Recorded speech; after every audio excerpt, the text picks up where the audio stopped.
સ્વાધ્યાય 3.2 પહેલી સંખ્યા છે એમાં એ અને બી એમ કરીને બે અલગ અલગ સંખ્યાઓ દર્શાવી છે. એમાં કહેવામાં આવ્યું છે કે એકી સંખ્યાઓનો સરવાળો શું હોઈ શકે, એટલે કે એકી સંખ્યાઓનો સરવાળો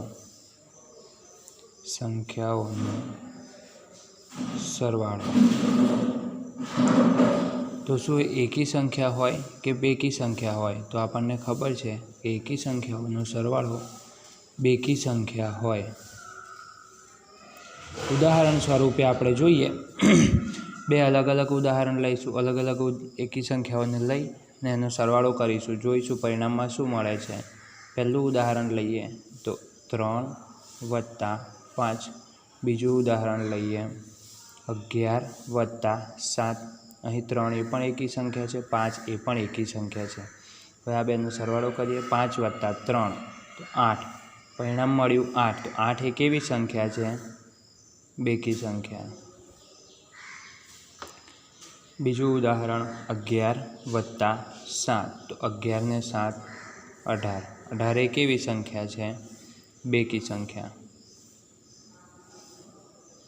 આ રીતે આપણે ગમે તે બે એકી સંખ્યાઓનો સરવાળો કરીએ તો પરિણામમાં આપણને બેકી સંખ્યા મળે છે. માટે આપણે એવું કહી શકીએ કે એકી સંખ્યાઓનો સરવાળો બેકી સંખ્યા હોય.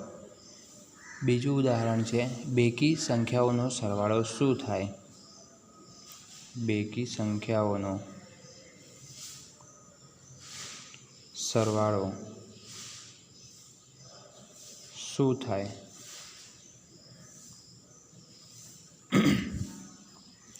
આપણને ખબર છે બે બેકી સંખ્યાઓનો સરવાળો બેકી સંખ્યા જ થાય. એના માટે આપણે ઉદાહરણ લઈશું. એક સંખ્યા લઈશું 6 + બીજી બેકી સંખ્યા લઈશું 12. બીજી એક બેકી સંખ્યા લઈશું 8 + 10. 12 + 6, 12 ને 6 18. 10 + 8 18. બંને સંખ્યાઓ 18. બંને સંખ્યાઓ કેવી સંખ્યા છે? બેકી સંખ્યા. માટે આપણે કહી શકાય કે બેકી સંખ્યાઓનો સરવાળો બેકી સંખ્યા હોય.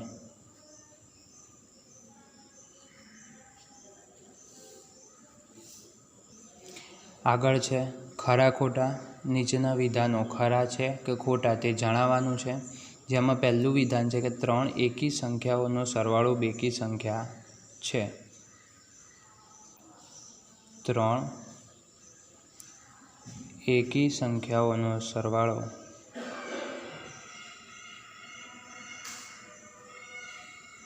બેકી સંખ્યા છે.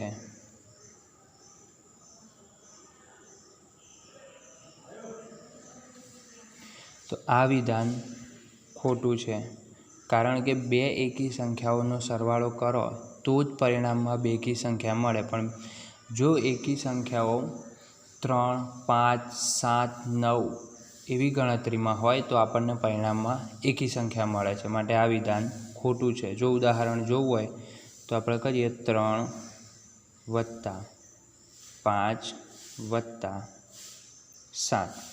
5 ને 3 8. એટલે આ બેનો સરવાળો કર્યો તો જવાબમાં બેકી સંખ્યા મળી. પણ 8માં ફરી એક વખત એકી સંખ્યા ઉમેરીએ તો 8 ને 7 15. માટે પરિણામમાં કેવી સંખ્યા મળે છે?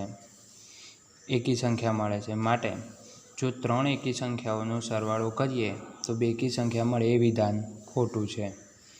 આગળ બે એકી સંખ્યા અને બે એકી સંખ્યા અને એક બેકી સંખ્યા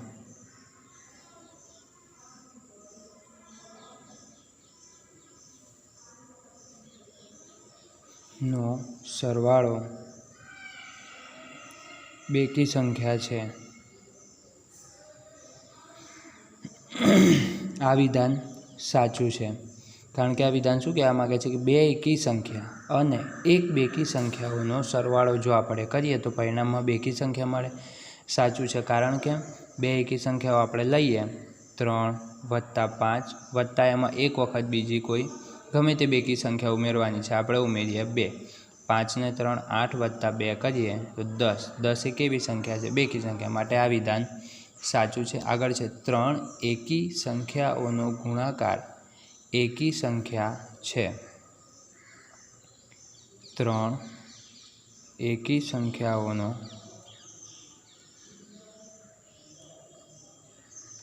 ગુણાકાર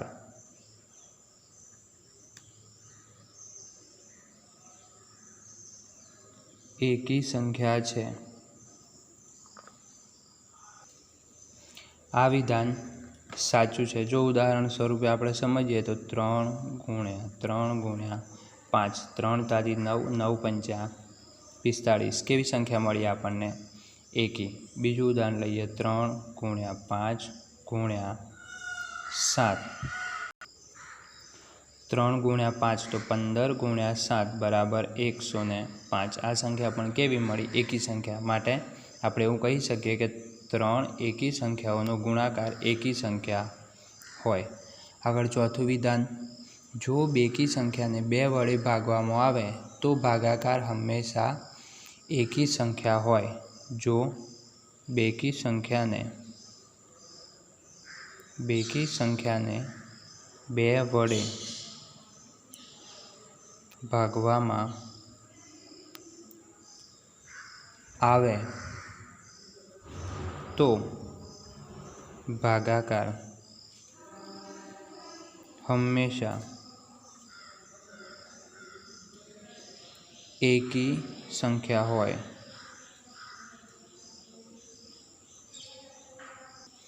આ વિધાન ખોટું છે, કારણ કે આપણે 2 ઉદાહરણ લઈએ. એક સંખ્યા લઈએ 52, એના ભાગ્યા 2 કરીએ. બીજી કોઈ સંખ્યા લઈએ 50, એના ભાગ્યા 2 કરીએ. બરાબર છે. હવે આપણે જોઈએ કે આ બંનેનો ભાગાકાર એકી સંખ્યા આવશે.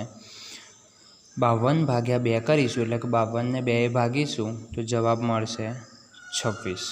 50 ને 2 ભાગીશું તો જવાબ મળશે 25. માટે 25 એ કેવી સંખ્યા છે? એકી સંખ્યા છે. 26 એ કેવી સંખ્યા છે? બેકી સંખ્યા છે. એટલે જરૂરી નથી કે દર વખતે એકી સંખ્યા જ મળે. પરિણામમાં અમુક સમયે બેકી સંખ્યા મળે છે. માટે આ વિધાન ખોટું છે. આગળ પાંચમું વિધાન, બધી અવિભાજ્ય સંખ્યા એકી સંખ્યા છે. બધી અવિભાજ્ય સંખ્યાઓ એકી સંખ્યા છે. આ વિધાન પણ કેવું છે? ખોટું છે, કારણ કે 2 એ પણ એક અવિભાજ્ય સંખ્યા છે અને 2 એ કેવી સંખ્યા છે? બેકી સંખ્યા છે. આગળનું વિધાન છે, અવિભાજ્ય સંખ્યાને અવયવ હોતો નથી. અવિભાજ્ય સંખ્યાને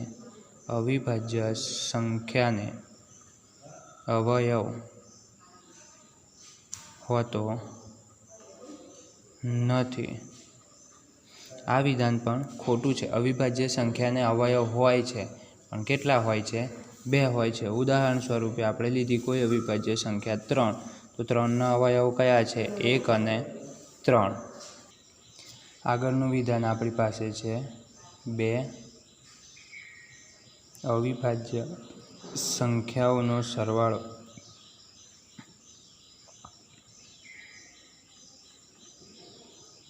હંમેશા બેકી સંખ્યા હોય.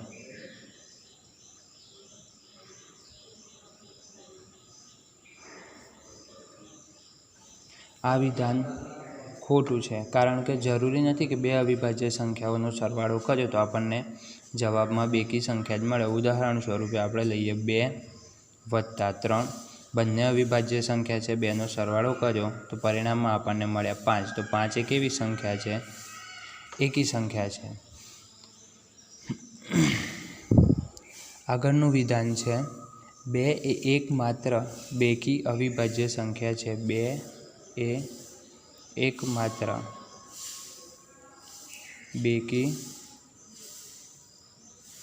અવિભાજ્ય સંખ્યા છે. આ વિધાન સાચું છે, કારણ કે 2 સિવાયની બાકી દરેક બેકી સંખ્યા એ વિભાજ્ય સંખ્યા છે।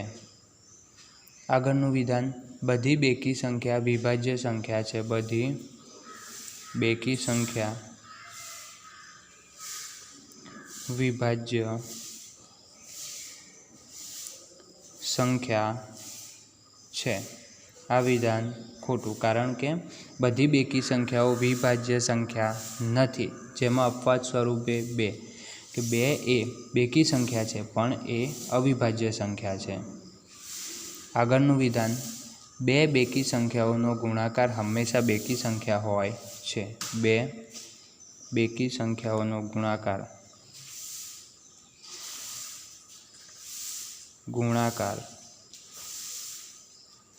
હંમેશા બેકી સંખ્યા હોય છે।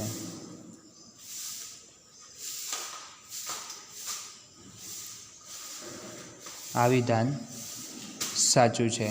ઉદાહરણ સ્વરૂપે જોઈએ તો 4 ગુણ્યા 2, પછી લઈએ 12 ગુણ્યા 4, 4 દુ 8, પરિણામમાં કેવી સંખ્યા મળી? બેકી સંખ્યા। 12 ગુણ્યા 4 48, પરિણામમાં કેવી સંખ્યા મળી? બેકી સંખ્યા। માટે આપણે કહી શકીએ કે આપેલ વિધાન સાચું છે। આગળની સંખ્યા આપણી પાસે છે, આપણને કહેવામાં આવ્યું છે કે 13 અને 31 અવિભાજ્ય સંખ્યા છે। હવે આ અવિભાજ્ય સંખ્યાઓમાં 1 અને 3 એ બંને સમાન અંકો ધરાવે છે। તો આવી જે સંખ્યાઓ છે એવી 1 થી 100 સુધીમાં બીજી આવી અવિભાજ્ય સંખ્યાઓની જોડી બનાવો। આપણે જોઈશું, એક જોડી બનશે 17 અને 71, બીજી જોડી બનશે 37 અને 73, અને ત્રીજી જોડી બનશે 79 અને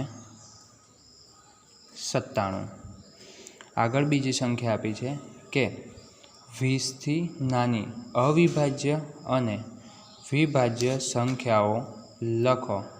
તો આપણે લખીશું કે 20 થી નાની અવિભાજ્ય સંખ્યાઓમાં સૌપ્રથમ 2, પછી 3, પછી 5, 7, 11, 13, 17 અને 19, પછી વિભાજ્ય સંખ્યાઓ તો 4, 6, 8, 9, 10, 12,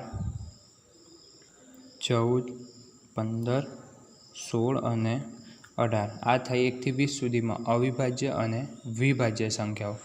હવે એવું કહેવામાં આવ્યું છે કે 1 અને 10 વચ્ચે સૌથી મોટી અવિભાજ્ય સંખ્યા કઈ છે? તો આપણને ખબર છે કે 1 થી 10માં અવિભાજ્ય સંખ્યાઓ છે 2, 3, 5 અને 7। એમાં સૌથી મોટી સંખ્યા કઈ છે? 7। માટે આપણે કહી શકીશું કે 1 અને 10ની વચ્ચેની સૌથી મોટી અવિભાજ્ય સંખ્યા એ 7 છે।